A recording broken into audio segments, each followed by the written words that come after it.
देखो आप सभी की हाईकोर्ट एलडीसी एग्जाम काफी हद तक नजदीक आ चुके हैं और मैंने आपसे वादा किया था कि एग्जाम से पहले मैं आपको 2 मॉडल पेपर है वो प्रोवाइड करवाऊंगा। तो एक मॉडल पेपर तो मैंने आपको पहले भी प्रोवाइड करवा दिया था, जिसमें आपके 50 इंग्लिश के क्वेश्चन थे, 50 जीके के क्वेश्चन थे, 50 हिंदी के क्वेश्चन थे। उसके बाद में आपके सबसे ज्यादा कमेंट आ रहे थे कि सर जी दूसरा मॉडल पेपर आप हमें प्रोवाइड करो। तो आज हम आपके बीच में दूसरा मॉडल पेपर लेकर आए हैं। इस मॉडल पेपर में आपको 150 क्वेश्चन देखने को मिलेंगे और ये मॉडल पेपर आपका 300 नंबर का रहने वाला है, यानी जैसा आपका पेपर होगा वैसा वैसा ये मॉडल पेपर रहने वाला है। तो वीडियो को कंप्लीट देखना, इसमें आपकी हिंदी, इंग्लिश और जीके के क्वेश्चन डाले गए हैं और अंत में आप मुझे कमेंट करके बताना कि आपके कितने क्वेश्चन सही हो रहे हैं, तो मुझे भी पता चल सकेगा कि आपकी जो आपका मॉडल पेपर या फिर आपका जो प्रैक्टिस सेट है उसमें कितने नंबर बन रहे हैं। ठीक है, चैनल पर पहली बार विजिट करो तो चैनल को सब्सक्राइब कर देना भाई, जो या फिर उसने अभी तक सब्सक्राइब नहीं कर रखा है तो मेरा निवेदन है पहले आप सब्सक्राइब कर दीजिए और नोटिफिकेशन बेल को भी ऑन कर देना, जिससे क्या होगा कि हमारी न्यू क्लास आएगी तो आपको सबसे पहले पता चल जाएगा। इससे क्लास को स्टार्ट कर लेते हैं, ज्यादा कुछ देर नहीं करेंगे। आज का हमारा मॉडल पेपर है 2 नंबर, उसको स्टार्ट कर लेते हैं। देखो सबसे पहला क्वेश्चन है कि बूंदी के गढ़ पैलेस में चित्रशाला का निर्माण किसने करवाया। कि बूंदी के गढ़ पैलेस में चित्रशाला का निर्माण किसने करवाया। राव सुरजन ने, राव अनिरुद्ध सिंह ने, महाराव बुद्ध सिंह ने, महाराव उमेद सिंह ने। तो ये आपका निर्माण किसने करवाया था। तो गुरुजी इसमें आपका कौन सा हो जाएगा। अरे गुरुजी इसमें आपका ऑप्शन में डी हो जाएगा, यानी महाराव उमेद सिंह ने करवाया। उसके बाद देखो आपका अगला प्रश्न है कि खुमान रासो का रचनाकार कौन था। ये भी एक आपका इंपॉर्टेंट प्रश्न है। खुमान रासो का जो रचनाकार है वो कौन था। तो देखो इसमें आपको 4 ऑप्शन दे रखे हैं, इसमें आपका ऑप्शन में बी राइट हो जाएगा, यानी दलपत। कौन था, दलपत था। उसके बाद देखो आपका अगला प्रश्न है कि विक्रम संवत की किस माह में गणगौर का त्योहार मनाया जाता है। विक्रम संवत की किस माह में गणगौर का त्योहार मनाया जाता है। ये थोड़ा सा आपका इंपॉर्टेंट प्रश्न है। ठीक है, हाँ आपको गणगौर का त्योहार है वो विक्रम संवत के अंदर बताना है कब मनाया जाता है। चैत, बैसाख, फागण, सावन। तो गणगौर का त्योहार आपका कब मनाया जाता है। अरे गुरुजी आपका जो गणगौर का त्योहार है ना, ये आपका मनाया जाता है, ऑप्शन नंबर ए राइट हो जाएगा। कौन सा राइट हो जाएगा, ए, यानी चैत के अंदर मनाया जाता है। ठीक है, अगला देखो, अगला है कि तेजाजी के चबूतरे को, एक सेकेंड, हाँ उसके बाद देखो आपका क्वेश्चन क्या है कि तेजाजी के चबूतरे को थान तथा पुजारी कहा जाता है। तो आपको बताना है तेजाजी के चबूतरे को थान तथा पुजारी को कहा जाता है, हमें बताना है क्या कहा जाता है। तो इसमें आपका क्या हो जाएगा, इसमें आपका ऑप्शन नंबर गुरुजी सी राइट हो जाएगा, यानी घोड़ला कहा जाता है। ठीक है, उसके बाद देखो आपका प्रश्न है कि रास्तापाल सत्याग्रह में कौन सा संबंधित है। तो इसमें आपका हो जाएगा गुरुजी ऑप्शन में कौन सा, सी, यानी कालीबाई। ठीक है, अगला प्रश्न देखो, अगला प्रश्न है कि 1857 के विद्रोह के समय जोधपुर के महाराणा तख्त सिंह ने किसके नेतृत्व में सेना अजमेर भेजी थी। कुशाल राज सिंघवी के नेतृत्व में, अर्जुन सिंह के नेतृत्व में, हीरालाल के नेतृत्व में, या फिर रामचंद्र के नेतृत्व में। तो ये आपकी किसके नेतृत्व में भेजी सेना, ये आपकी गुरुजी भेजी गई थी। ऑप्शन में कौन सा हो जाएगा, ए, यानी कुशाल सिंह के नेतृत्व में भेजी गई थी। उसके बाद देखो आपका प्रश्न है कि भूप सिंह का संबंध किस किसान आंदोलन से था। भूप सिंह का संबंध बेंगू से था, बिजोलिया से था, बूंदी से था, या फिर बीकानेर से था। तो भूप सिंह का आपका हो जाएगा गुरुजी बिजोलिया से। ठीक है, बिजोलिया किसान आंदोलन से संबंधित था या फिर संबंध था। उसके बाद आपका प्रश्न है कि राजस्थान निर्माण के प्रथम चरण में मत्स्य संघ नाम रखने का सुझाव किसने दिया। मत्स्य संघ नाम रखने का सुझाव किसने दिया। तो इसमें आपका हो जाएगा ऑप्शन बी, यानी के एम मुंशी। ठीक है, और मत्स्य संघ में शामिल रियासतें आपको पता है 4 थी, धौलपुर, करौली, भरतपुर और अलवर। ठीक है, अलवर, भरतपुर और धौलपुर, करौली। ठीक है, और मत्स्य संघ का जो राज प्रमुख आपको पता है 1956 से पहले राज प्रमुख होते थे, उसके बाद राज्यपाल बनने हैं, लेकिन पहले राज प्रमुख होते थे। तो मत्स्य संघ का जो राज प्रमुख है वो आपको पता है धौलपुर के शासक को बनाया गया था। ठीक है, हाँ अगला प्रश्न देखो, अगला है कि अकबर ने चित्तौड़ के दुर्ग पर अधिकार कब किया। अकबर ने चित्तौड़ के दुर्ग पर अधिकार कब किया। तो इसमें आपका हो जाएगा गुरुजी ऑप्शन नंबर सी, यानी 25 फरवरी 1568 को किया। ठीक है, 25 फरवरी 1568 को किया। उसके बाद आपका प्रश्न देखिए, कुंभलगढ़ दुर्ग का शिल्पी कौन था। कुंभलगढ़ दुर्ग का शिल्पी कौन था, यह आपका इंपॉर्टेंट प्रश्न है। अत्रि था, कुंभा था, संप्रति था, या फिर मंडन था। तो कुंभलगढ़ दुर्ग का आपको पता है शिल्पी कौन हो जाएगा, मंडन हो जाएगा। ठीक है, और ये क्वेश्चन आपका रेट मेंस यानी जो अध्यापक भर्ती थी उसमें भी आया था। ठीक है, अगला प्रश्न देखो, अगला है कि बागोर की सभ्यता निम्नलिखित में से किस जिले में स्थित है। बागोर की सभ्यता भीलवाड़ा, गंगानगर, जैसलमेर, बीकानेर। बागोर की सभ्यता आपकी कहाँ पर हो जाएगी, अरे गुरुजी, बागोर की सभ्यता आपकी हो जाएगी भीलवाड़ा के अंदर। ठीक है, अगला प्रश्न देखो। अगला है कि निम्नलिखित में से मेवाड़ के किस शासक को शिशु अवस्था में पन्ना धाई ने अपने पुत्र का बलिदान देकर बचाया? तो इसमें आपका हो जाएगा गुरुजी ऑप्शन नंबर कौन सा? सी हो जाएगा, यानी महाराणा उदय सिंह को। ठीक है, अगला देखो। अगला है कि अर्जुन लाल शेट्टी ने 1905 में वर्धमान पाठशाला की स्थापना किस स्थान पर की थी? बताओ भाई। अर्जुन लाल शेट्टी ने 1905 में वर्धमान पाठशाला की स्थापना किस स्थान पर की थी? जयपुर, कोटा, करौली, उदयपुर। तो ये आपकी स्थापना किस स्थान पर की गई थी? जयपुर के अंदर की गई थी।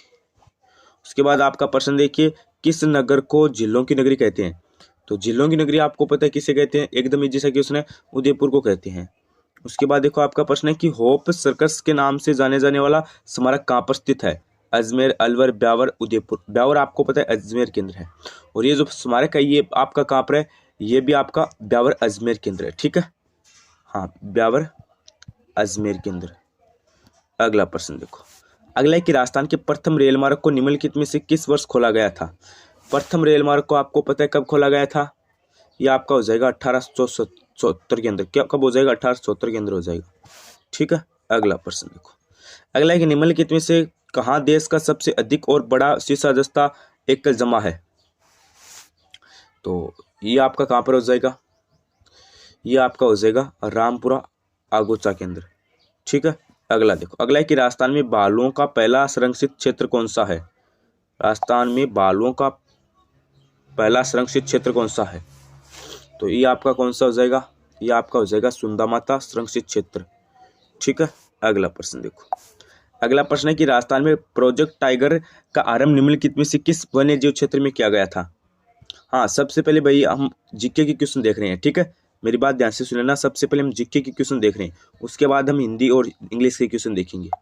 तो इसमें हमारा क्या हो जाएगा? इसमें हमारा हो जाएगा केवलादेव। ठीक है, वन्य जीव क्षेत्र किया गया। क्वेश्चन क्या था कि राजस्थान में प्रोजेक्ट टाइगर का आरंभ निम्नलिखित में से किस वन्य जीव क्षेत्र से किया गया? तो ये आपका केवलादेव हो जाएगा। ठीक है, उसके बाद देखो आपका अगला प्रश्न है कि राजस्थान के किस प्रशासनिक संभाग में सर्वाधिक मक्का का उत्पादन होता है? तो मक्का का सर्वाधिक उत्पादन पूछा आपसे। ये देखो, मक्का का सर्वाधिक उत्पादन है, ये किस संभाग में सर्वाधिक होता है? ये भी क्वेश्चन रेट मेंस, ठीक है, अध्यापक भर्ती में आया था प्रश्न, देख लो। एकदम अच्छे क्वेश्चन हम आपके बीच में लेकर आ रहे हैं। ठीक है, तो ये आपके हो जाएगा उदयपुर के अंदर। ठीक है, अगला देखो। अगला है कि निम्न में से राजस्थान की कौन सी नदी जैसलमेर बेसिन में नहीं गिरती है? जैसलमेर बेसिन में आपकी कौन सी नहीं गिरती है? तो ये आपकी हो जाएगी लीलड़ी। ठीक है, उसके बाद आपका प्रश्न है कि बर्फबार दर्रा राजस्थान की कौन से जिले में अवस्थित है? तो ये आपका कहाँ पर है? अरे गुरुजी, ये आपका अजमेर के अंदर है, अजमेर के अंदर। उसके बाद आपका प्रश्न है कि गांधी सागर बांध अवस्थित है कौन सी परियोजना पर है? माही, चंबल, ज्वाई, बिसलपुर। तो गांधी सागर बांध आपको पता है कौन सी परियोजना पर हो जाएगा? अरे गुरुजी, ये आपका हो जाएगा चंबल परियोजना पर। उसके बाद आपका प्रश्न क्या है? उत्तर पूर्वी राजस्थान की जलवायु है, उत्तर पूर्वी राजस्थान की जलवायु है, उत्तर पूर्वी राजस्थान की जलवायु आपकी कैसी है? अर्ध शुष्क है, ध्यान रखना भाई, अर्ध शुष्क। ठीक है, आर्द्र भी नहीं है, उपरार्द्र भी नहीं है, अति आर्द्र भी नहीं है। अगला देखो। अगला प्रश्न है कि राजस्थान का उत्तर दक्षिणी विस्तार है, राजस्थान का उत्तर दक्षिणी विस्तार आपको पता है कितना है? 826 है। कितना है? 826 है। ठीक, अगला देखो। अगला है कि India state of forest report 2017 ISFR के अनुसार राजस्थान में कुल वन क्षेत्र कितना है? तो राजस्थान में वन क्षेत्र आपका कितना है बताओ भाई? 8% है, 9% है, 10% है, या फिर 11% है? तो आपका ये हो जाएगा 9%। ठीक है, 9.57% है, ध्यान रखना। अगला देखो। अगला प्रश्न है कि अन्नपूर्णा जमुआई देवी किस राज्य परिवार की कुल देवी है? मारवाड़, मेवाड़, कछवा है, या फिर भाटी शासकों की? तो ये आपकी जो देवी है ये किस राज परिवार की हो जाएगी? ये आपकी हो जाएगी कछवाए की। ठीक है, अन्नपूर्णा जो देवी है वो कछवा राज परिवार से संबंधित है। उसके बाद आपका प्रश्न है कि राजस्थान की मरुस्थलीय बालू का प्रमुख स्रोत निम्न में से क्या है? तो इसमें आपका क्या हो जाएगा? प्राचीन नदियों द्वारा लाई गई मिट्टी।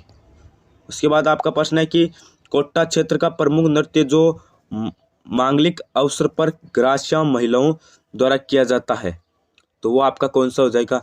अरे वो आपका कौन सा हो जाएगा गुरुजी? वो आपका हो जाएगा मांदल नृत्य। उसके बाद आपका प्रश्न है कि जल महल स्थित है जल महल कहाँ पर है? मानसागर झील में है, रामगढ़ झील में है, ताल कटोरा झील में है, या फिर माउंटा झील में है? तो ये आपका कहाँ पर हो जाएगा? अरे इसमें आप क्या कर दो गुरुजी, ए ऑप्शन लॉक कर दो, यानी मानसागर झील में। ठीक है। उसके बाद आपका प्रश्न है कि निम्बार्क संप्रदाय की प्रमुख पीठ कहाँ पर है? ये भी आपका इंपॉर्टेंट प्रश्न है कि निम्बार्क संप्रदाय की प्रमुख पीठ कहाँ पर है? हाँ, निम्बार्क की आपकी कहाँ पर हो जाएगी? निम्बार्क की आपकी हो जाएगी गुरुजी इस्लामाबाद के अंदर। कहाँ पर है अवस्थित? इस्लामाबाद के अंदर है।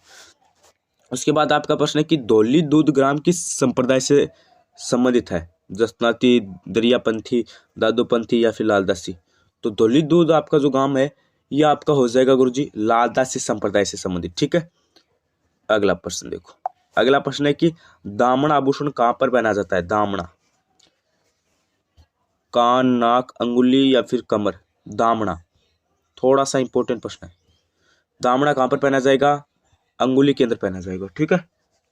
अगला प्रश्न देखो, अगला है कि रुकनुद्दीन शाहउद्दीन रशीद और कासिम किस चित्रकला शैली से संबंधित है? किशनगढ़, बीकानेर, जोधपुर, आमेर? तो ये आपके किससे संबंधित हो जाएंगे? बीकानेर शैली से हो जाएंगे। उसके बाद आपका प्रश्न क्या करे? त्रिकुटाकृति का 99 बुर्जों वाला दुर्ग कहाँ पर स्थित है? जैसलमेर, गागरोन, हनुमानगढ़, चित्तौड़गढ़? तो ये आपका कहाँ पर हो जाएगा? जैसलमेर के अंदर हो जाएगा। उसके बाद प्रश्न है कि कछवाहा राजवंश की प्रथम राजधानी कहाँ पर थी? दौसा, जमवारामगढ़, आमेर, जयपुर? कछवाहा राजवंश की प्रथम राजधानी आपकी कहाँ पर हो जाएगी गुरुजी? तो ये आपकी हो जाएगी दौसा के अंदर। उसके बाद आपका अगला प्रश्न है कि स्वतंत्रता प्राप्ति के समय राजस्थान में क्षेत्रफल की दृष्टि से सबसे बड़ी रियासत कौन सी थी? ये भी एक आपका इंपॉर्टेंट प्रश्न है भाई।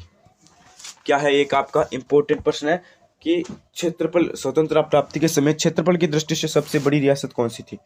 मेवाड़, आमेर, मारवाड़, टोंक? तो ये आपकी कौन सी हो जाएगी? ये आपकी हो जाएगी गुरुजी ऑप्शन नंबर कौन सा? बी, यानी आमेर हो जाएगी। ठीक है, सॉरी मारवाड़ हो जाएगी। कौन सी हो जाएगी? मारवाड़।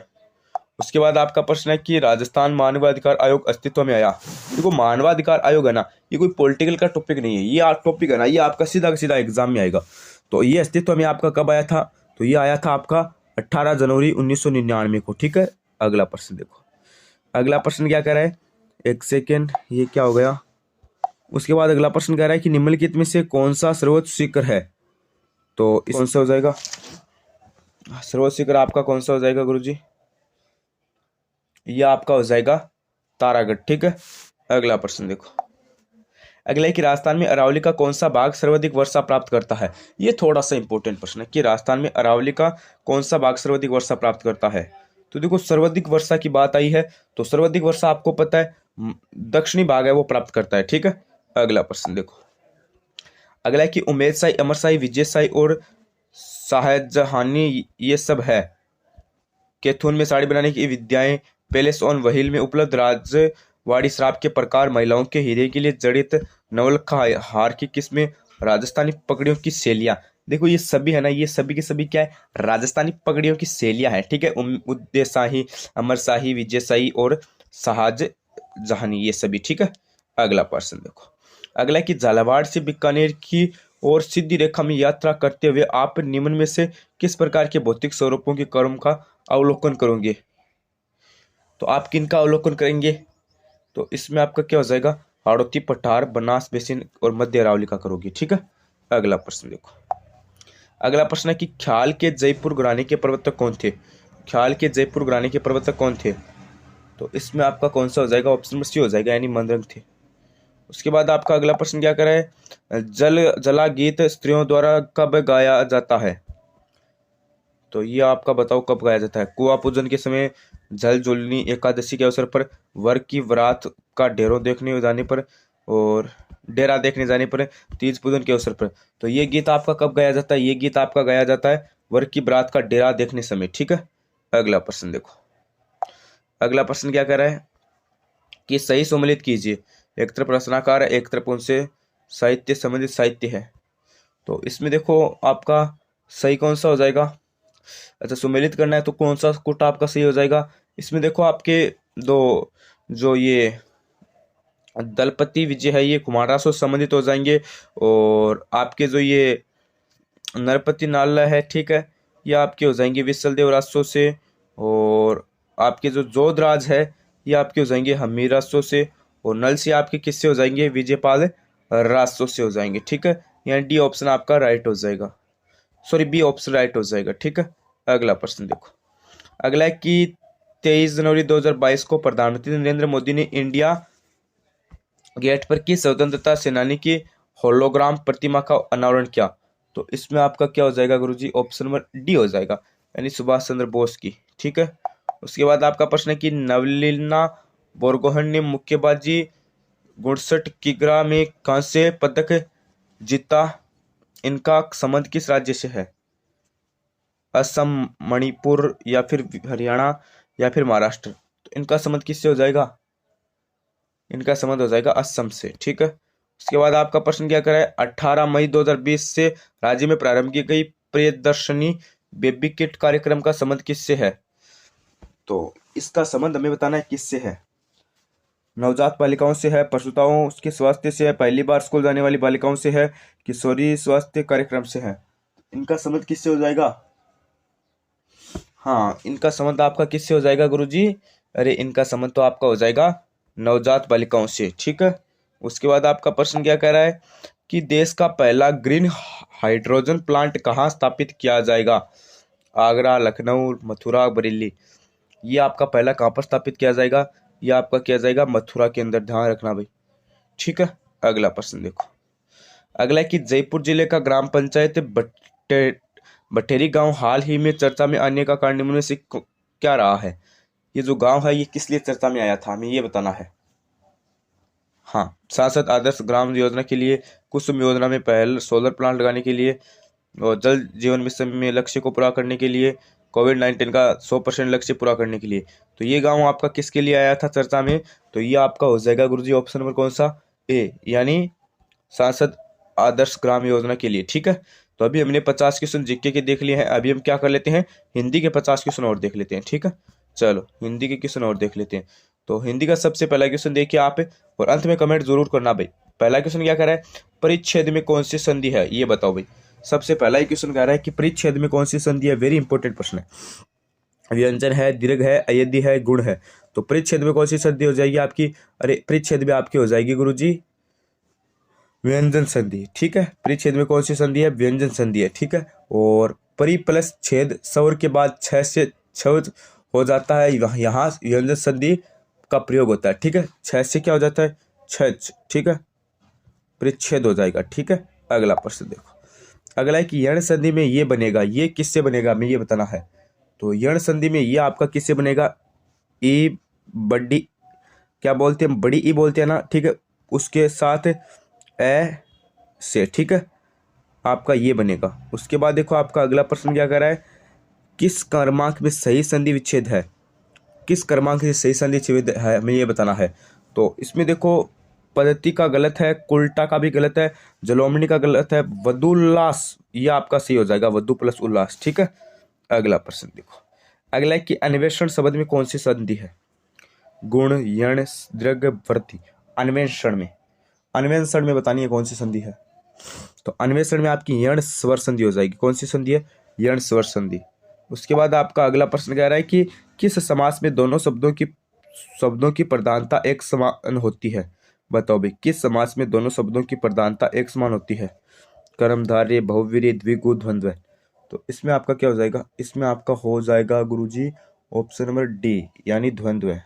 ठीक है, उसके बाद आपका अगला प्रश्न कह रहा है कि जिसमें पहला पद संख्यावाचक हो और जो किसी समूह विशेष का बोध कराए उसे कहते हैं कर्मधारय समास, द्वंद्व समास, अव्ययभाव समास या फिर द्विगु समास। तो उसे क्या कहते हैं? उसे आपका कहते हैं द्विगु समास। ठीक है, अगला प्रश्न देखो। अगला है कि द्वंद्व समास है, किस शब्द में द्वंद्व समास है, हमें ये बताना है। लंबोदर में, अंधकूप में, नर नारी में, शरणागत में। तो द्वंद्व समास किस में हो जाएगा? द्वंद्व समास आपका हो जाएगा नर नारी में। ठीक है, अगला प्रश्न देखो। अगला प्रश्न है कि सरसिज में कौन सा समास है? भव्य, संप्रदान, संबंध या फिर अलुक तत्पुरुष। तो सरसिज में कौन सा समास हो जाएगा आपका? अलुक तत्पुरुष हो जाएगा। ठीक है, अगला प्रश्न देखो। अगला प्रश्न आपका क्या कर रहा है किस विकल्प में बद उपसर्ग नहीं है? बद उपसर्ग कौन से में नहीं है? देखो बद उपसर्ग है ना, ये आपको बताना है कौन से में नहीं है।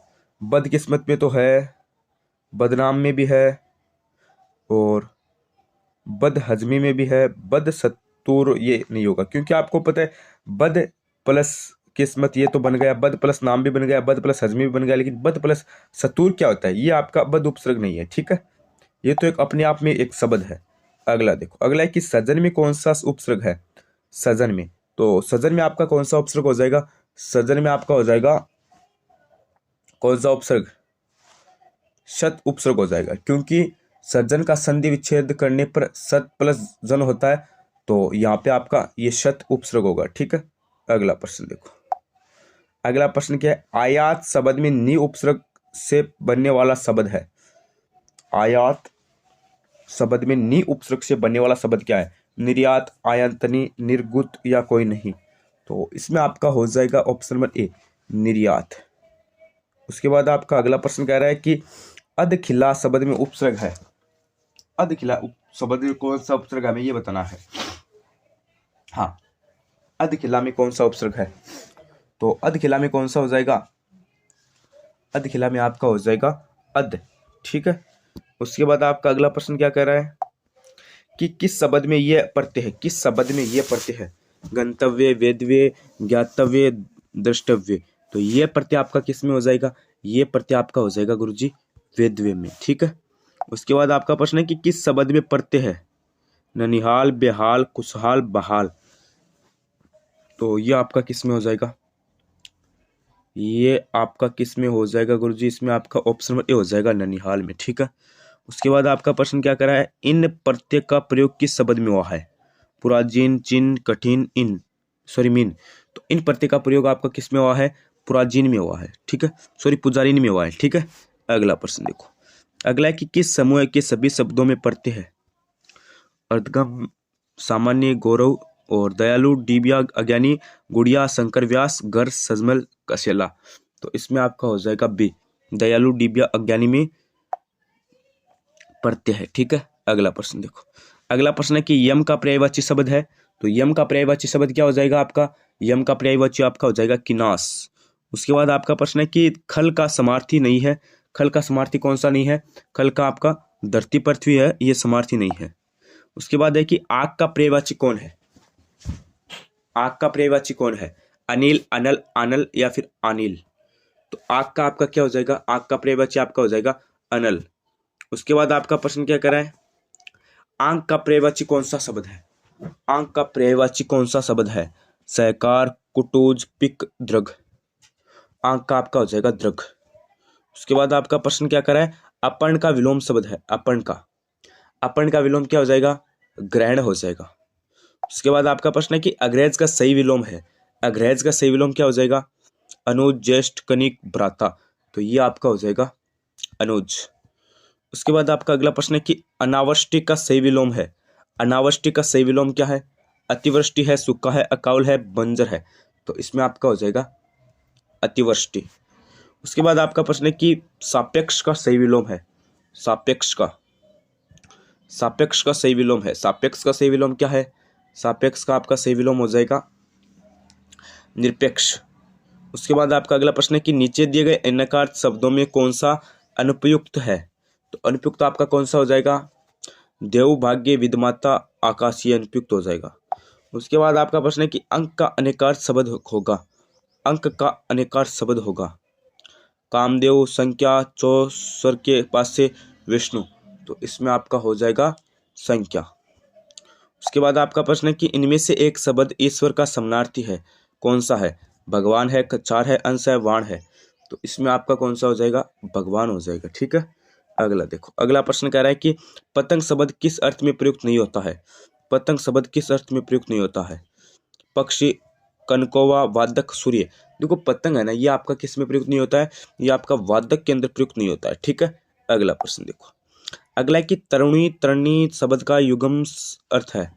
तो ये आपका क्या हो जाएगा? ये आपका हो जाएगा नाव, सूर्य, ठीक है। उसके बाद प्रश्न है कि किस कर्पांक में अबुंज, अबंध शब्द युग्म का सही अर्थ भेद है? तो इसमें देखो आपका हो जाएगा कमल, बादल, ठीक है। सही अर्थ क्या हो जाएगा? कमल बादल हो जाएगा। अगला प्रश्न कह रहा है कि निम्न में से सही अर्थयुक्त शब्द छांटिए। तो सही अर्थयुक्त शब्द छांटने हैं तो इसमें देखो ग्रंथि गांठ ग्रंथ पुस्तक हो जाएगा, ठीक है। उसके बाद आपका अगला प्रश्न है कि दृष्टि अपूर्ण अर्थयुक्त शब्द युगम कौन सा है? तो ये आपका हो जाएगा अव्यय, अभिहित, अनुचित, अभिहित, कथित, ठीक है। उसके बाद आपका अगला प्रश्न है कि शुद्ध शब्द कौन सा है? स्थाई, स्थाई, स्थाई, स्थाई, बताओ कौन सा है? अरे स्थाई कैसे लिखा जाता है? अरे स्थाई आपको पता है कैसे लिखा जाता है? स्थाई तो आपको भी पता है, ऐसे लिखा जाता है स्थाई, ठीक है। तो शुद्ध शब्द कौन सा हो जाएगा? बी ऑप्शन हो जाएगा। उसके बाद आपका प्रश्न है कि शब्द, शुद्ध शब्द का चयन करें। शुद्ध शब्द का चयन करना है तो शुद्ध शब्द आपका कौन सा हो जाएगा? शुद्ध शब्द आपका हो जाएगा परिणति, ठीक है। उसके बाद आपका प्रश्न है कि शुद्ध वर्तनी शब्द कौन सा है? शुद्ध वर्तनी शब्द, शुद्ध वर्तनी शब्द आपका कौन सा हो जाएगा? सन्यासी हो जाएगा, सन्यासी, ठीक है। अगला प्रश्न देखो, अगला है कि सही वर्तनी वाला शब्द कौन सा है? युधिष्ठिर, युधिष्ठिर हमें बताना है कैसे लिखा जाता है। देखो युधिष्ठिर ना, ये आपको पता है ऐसे लिखा जाता है, युधिष्ठिर, युधिष्ठिर, ठीक है। तो ये आपका राइट हो जाएगा ऑप्शन नंबर ए। उसके बाद आपका प्रश्न है कि किस क्रमांक का वाक्य शुद्ध है?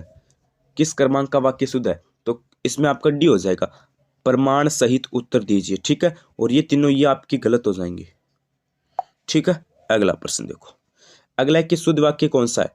तो इनमें वापस हमें शुद्ध वाक्य बताना है तो इसमें आपका हो जाएगा उन्हें अभिनंदन ग्रंथ भेंट किया, ठीक है। उसके बाद आपका प्रश्न है कि शुद्ध वाक्य कौन सा है, वापस बताना है। तो वापस आपका शुद्ध वाक्य कौन सा हो जाएगा? इसमें सी हो जाएगा, यद्यपि वह मोटा है फिर भी तेज दौड़ता है, ठीक है। अगला प्रश्न देखो, अगला है कि शुद्ध वाक्य कौन सा है?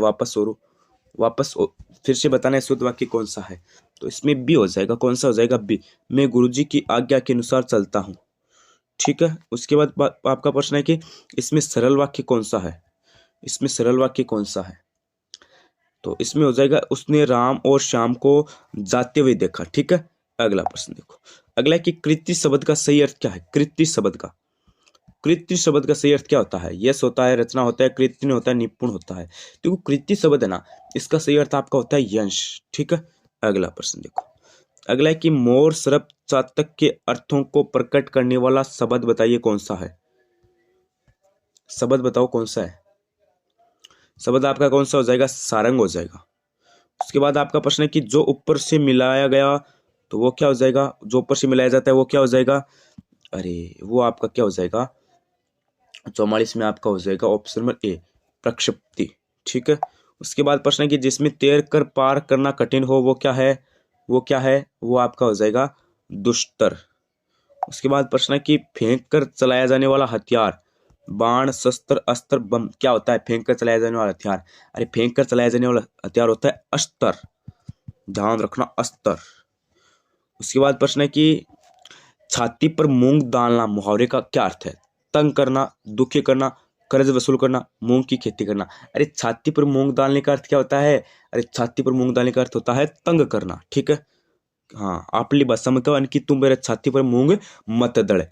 अगला प्रश्न देखो, अगला क्या है? एकमात्र सहारा की उचित अभिव्यक्ति निम्न में से है? धरती की गोद, नीली छतरी वाला, आंखों का तारा, अंधे की लाठी। तो एकमात्र सहारा का आपका क्या हो जाएगा? अरे एकमात्र सहारा का आपका हो जाएगा अंधे की लाठी, ठीक है। अगला प्रश्न देखो, अगला है कि किस क्रमांक में लोकोक्ति है? किस क्रमांक में लोकोक्ति है? पैरों तले से जमीन खिसकना, होनहार बिरवान के होत चीख पात, होत पाँव मारना, हथेली पर सरसों जमाना। अरे लोकोक्ति कौन सी में हो जाएगी? लोकोक्ति आपकी हो जाएगी होनहार बिरवान के होत चीखने पात। उसके बाद प्रश्न है हिंदी का, लास्ट प्रश्न क्या कह रहा है कि उत्तर गई लोई तो क्या करेगा कोई, लोकोक्ति का अर्थ क्या है? तो इसमें आपका क्या हो जाएगा? लज्जा रहित व्यक्ति का और अधिक बेशर्म हो जाना, ठीक है। ये तो आज की आपकी इंपॉर्टेंट 100% थे हिंदी और जीके के। और आपकी जो इंग्लिश की जो 50 क्वेश्चन है ना, उनकी क्लास आपको अलग से मिल जाएगी। जो हमारे दूसरे सर है वो इंग्लिश की क्लास आपके लिए बना रही हैं, वो भी आपको क्लास मिल जाएगी। तब तक आपको बस चैनल को सब्सक्राइब करना है, क्लास को लाइक करना है, ज़्यादा से ज़्यादा शेयर करना है और